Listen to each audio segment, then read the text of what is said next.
filmarea. Ok, de salut. What the fuck? Ok, salutare lumea, sunt Cosici și azi vă prins un nou episod dintr-o nouă serie pe acest canal minunat. Spune salut, domnule Merchiu. Da, ok. Ok, o să aveți serverul în descriere. Serverul în descriere. Și ce, poate unele persoane nu au, de exemplu Matica nu l-are. Dar nu mai vorbim, gata. Ok, și înainte...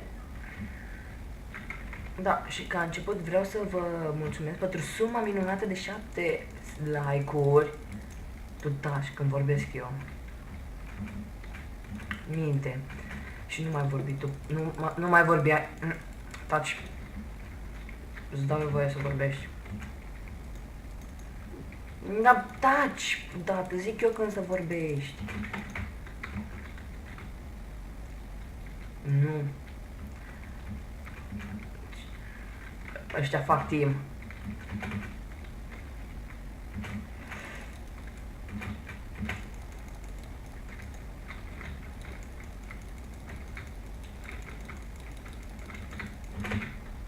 No, am jumătate de inimă. Bine, mersi în Berchiu, bine, am jumătate de inimă din cauza ta.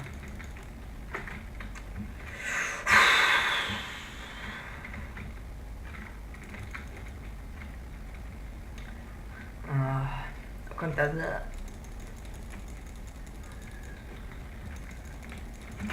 No. Hai, cum am scăpat. Ai văzut cum am scăpat?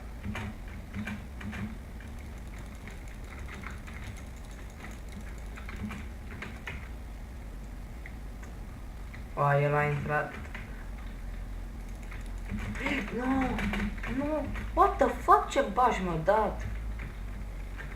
Ok, nu conte. Da.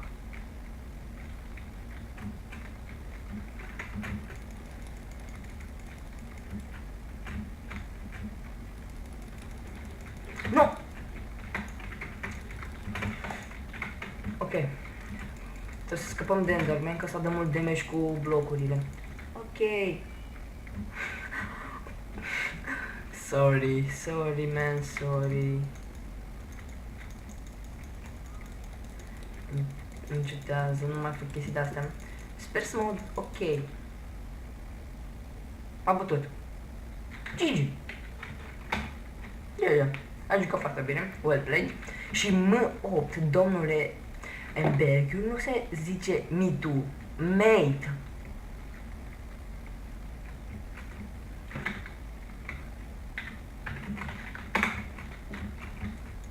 Ok.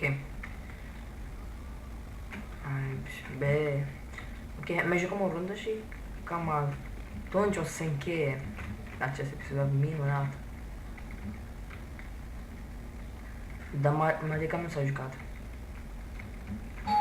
Oh, bârbă. Stai, lasă, termina și cu video clipul.